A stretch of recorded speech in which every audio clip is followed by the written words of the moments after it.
The year 64-66 अब Kothari commission जो है उसका बहुत ही प्रोमिनेंट रोल है हमारे इंडियन एजुकेशन सिस्टम में, राइट। एक ऐसा कमीशन जो कि बड़ा ही फुल प्रूफ था और एक्चुअल में इसको कहा गया that this is a commission for education and national development. इसकी रिपोर्ट का टाइटल ही यही था, education and national development. So this commission was set up in this year under the chairmanship of doctor DS Kothari and he was an educationist and scientist by nature.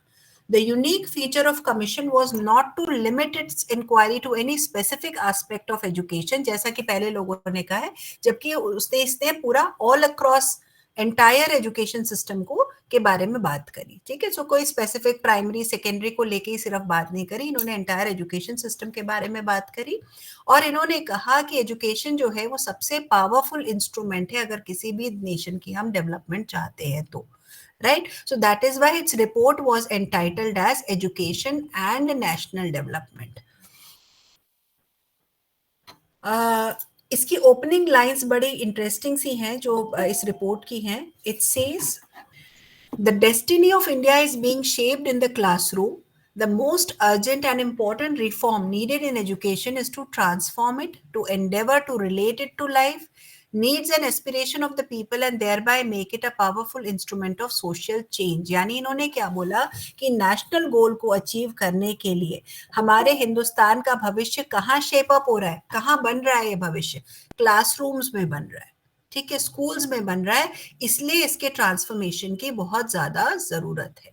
तो एक बड़ी important यहाँ पर ये line निकल करके आई थी, राइट.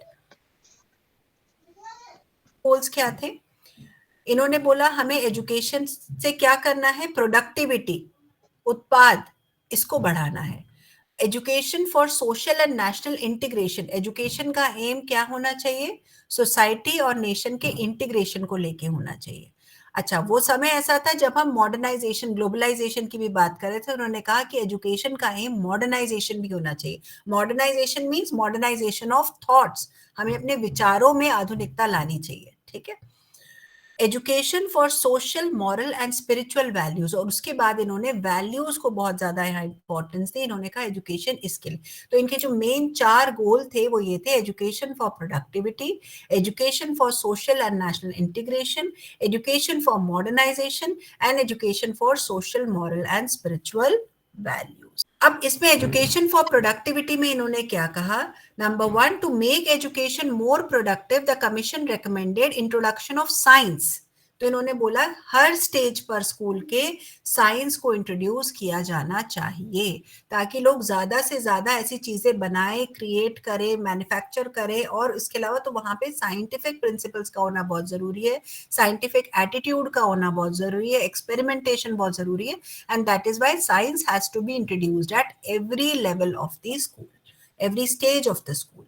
फिर इन्होंने एक बहुत इंपॉर्टेंट बात बोली प्रोडक्टिविटी बढ़ाने के लिए कि वर्क एक्सपीरियंस, जैसे पहले भी कहा गया था कि क्राफ्ट एजुकेशन को आपकी जो वारदा स्कीम थी उसमें कहा गया, लेकिन यहाँ इन्होंने कहा कि वर्क एक्सपीरियंस को भी एक इंटेग्रल पार्ट होना चाहिए, ठीक है. और मैनुअल और इंटेलेक्चुअल वर्क में बहुत ज्यादा, यानी जो हाथ से काम कर रहे हैं और जो दिमागी काम कर रहे हैं, दोनों की अपनी अपनी वैल्यू है और दोनों के बीच में लिंकेज होनी चाहिए, ठीक है. तो इसलिए वर्क एक्सपीरियंस में कोई भी जो प्रैक्टिकल काम करते हैं उन सारी चीजों को भी सिखाया जाना चाहिए.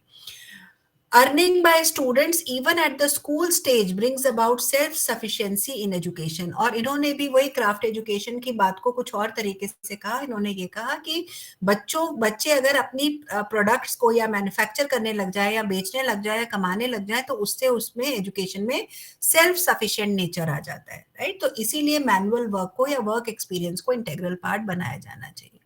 दूसरी बात इन्होंने कही कि वोकेशनलाइजेशन ऑफ सेकेंडरी एजुकेशन जो होगी वो डिग्निटी ऑफ लेबर को यानी कि लोग कार्य के महत्व को समझने लग जाएंगे, ठीक है. और इसके साथ ही क्या होगा, एक ट्रेंड स्किल्ड लोग भी हमारे एजुकेशन पाके निकलेंगे जो कि इन सब मैनुअल वाले कामों में लगाए जा सकते हैं, राइट.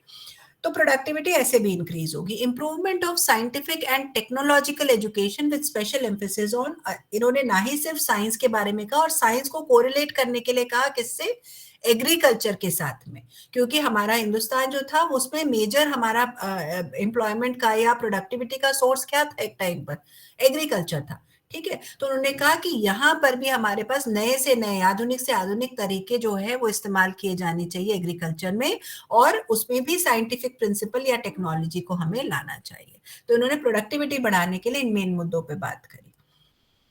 दूसरी चीज इन्होंने क्या कही, education for social and national integration.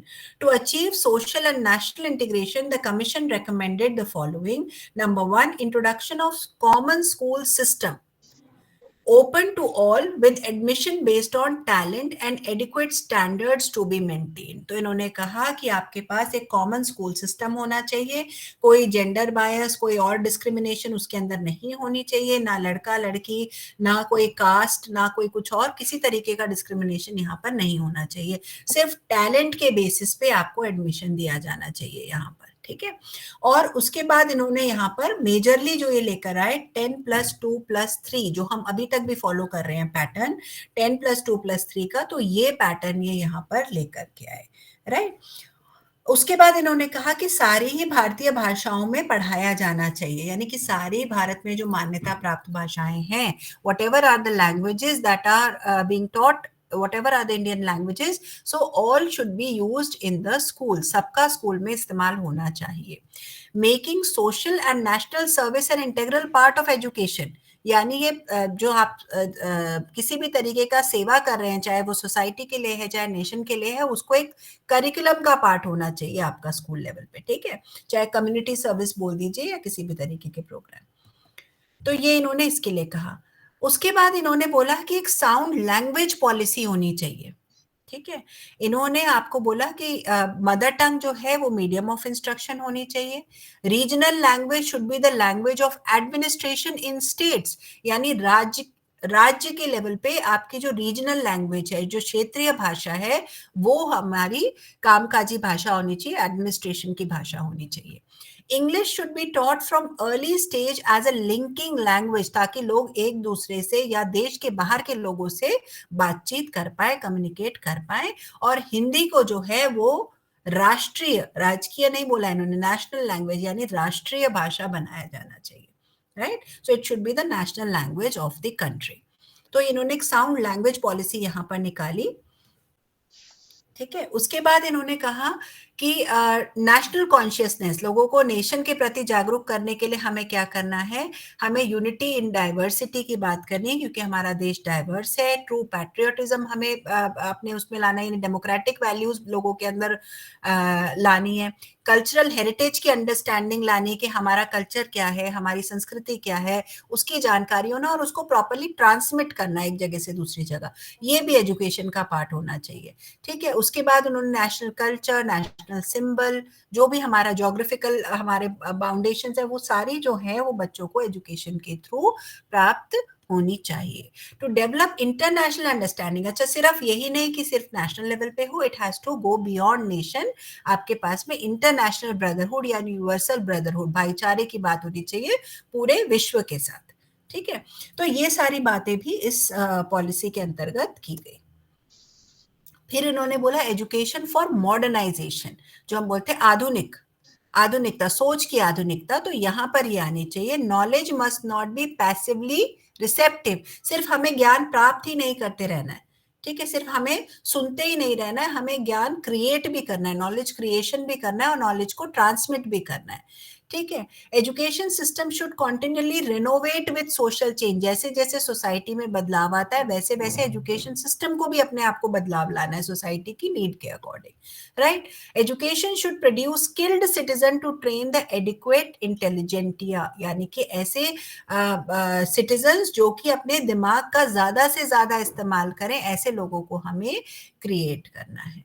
ठीक है, और ये जो है ये हर स्ट्रेटा से लिए जाए, हर जगह से लिए जाए, ये लोग किसी एक कम्युनिटी के ना हो, किसी के ना हो, तो किसी तरीके का डिस्क्रिमिनेशन ना हो, भेदभाव ना हो इनके बीच में। Greater emphasis must be on vocational subjects, फिर से वही बात आई है वोकेशनल सब्जेक्ट्स की।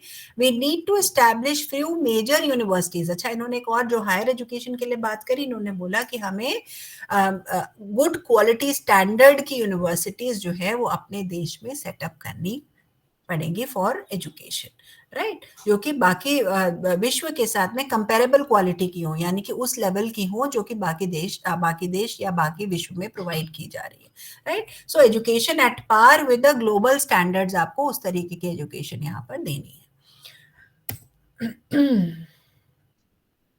Education for social, moral and spiritual values, तो यहाँ पे इन्होंने क्या कहा है, central and state government should adopt measure to introduce education in moral science and spiritual values as recommended by university education commission, जो कि उन्होंने भी कहा था, तो इन्होंने उसी बात को दोबारा से एम्फेसाइज करा है। They said that moral, social and spiritual values should be made an integral part of the education system, and both central and state government उनको अपने अपने लेवल पे इस पे काम करना चाहिए, ठीक है। Privately managed institution should also do the same, तो सिर्फ ये सरकारी इंस्टीट्यूट नहीं करेंगे, प्राइवेट वाले जो है, प्राइवेट इंस्टीट्यूशन है, वो भी इस तरीके की चीज में मतलब इस तरीके की चीज को फॉलो करेंगे या इन वैल्यूज को इनकलकेट करेंगे। Some periods in the timetable should be set apart for this purpose, यानी इन क्लासेस के लिए, मॉरल, सोशल, स्पिरिचुअल वैल्यूज के लिए कुछ टाइम टेबल में आपको स्पेसिफिक क्लासेस देनी पड़ेंगी।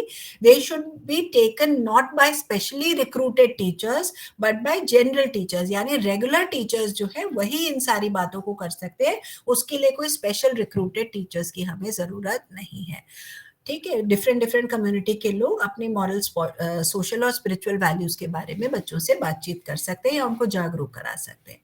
Teacher training institutions must prepare for this purpose, यानी जब टीचर ट्रेनिंग होगी तो भी टीचर्स को इस चीज के लिए प्रिपेयर कराना चाहिए ताकि वो इन वैल्यूज को इनकलकेट कर पाए बच्चों में, ठीक है। दूसरी चीज उन्होंने बोली, university department in comparative religion should be concern specially with the ways in which these values can be taught wisely and effectively, ठीक है। अगर यानी यूनिवर्सिटी में स्पेशल डिपार्टमेंट होना चाहिए आपका कंपैरेटिव रिलीजन का, जो कि देखे कि इन वैल्यूज को कैसे बच्चों तक पहुंचाया जा सकता है, ठीक है। और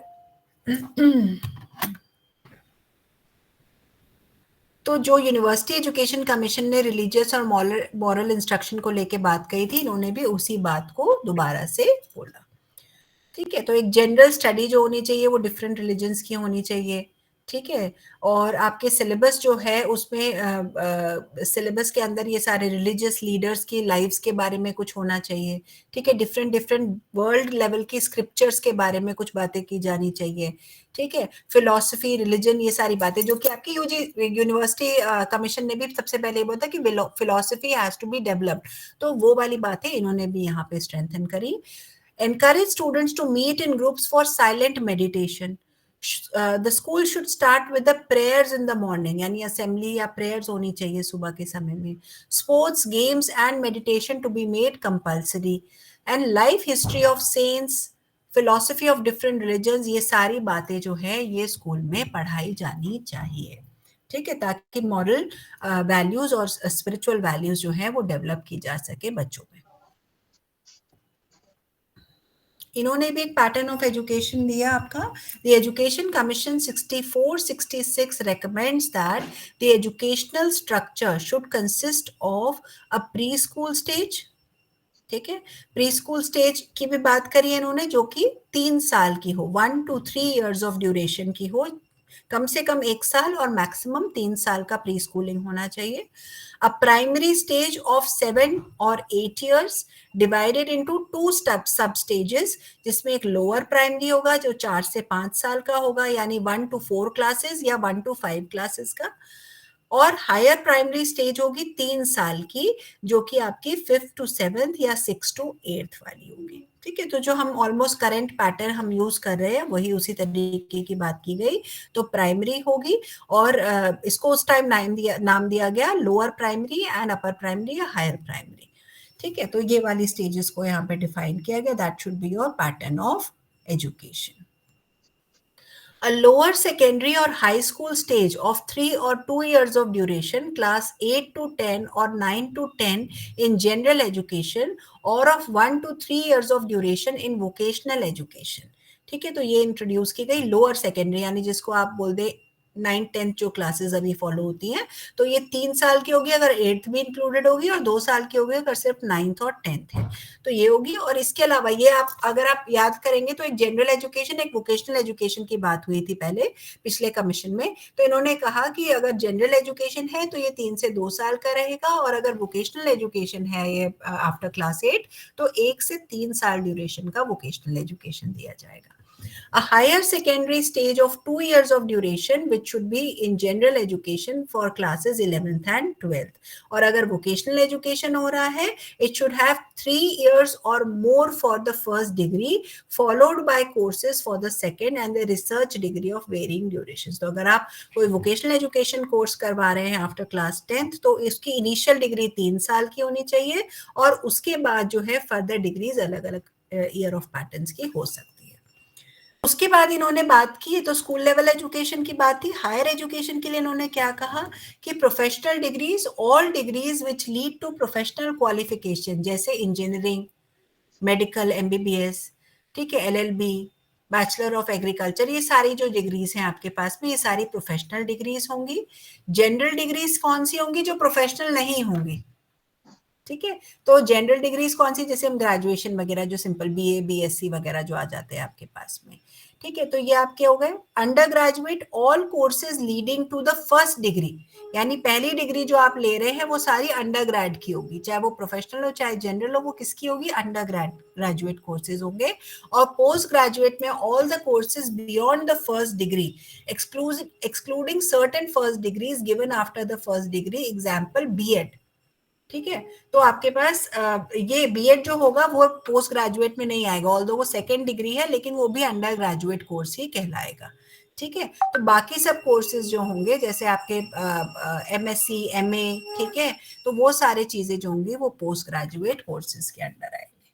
बीएड को इन्होंने इसमें नहीं लिया, क्योंकि ऑल्दो बीएड सेकेंड डिग्री होगी, क्योंकि कम से कम बीएड के लिए आपको ग्रेजुएट होना जरूरी है, तो बीएड ऑल्दो सेकेंड डिग्री होगी, लेकिन वो सेकेंड डिग्री के अंदर नहीं आएगी, वो अंडर ग्रेजुएट के अंदर आएगी, राइट।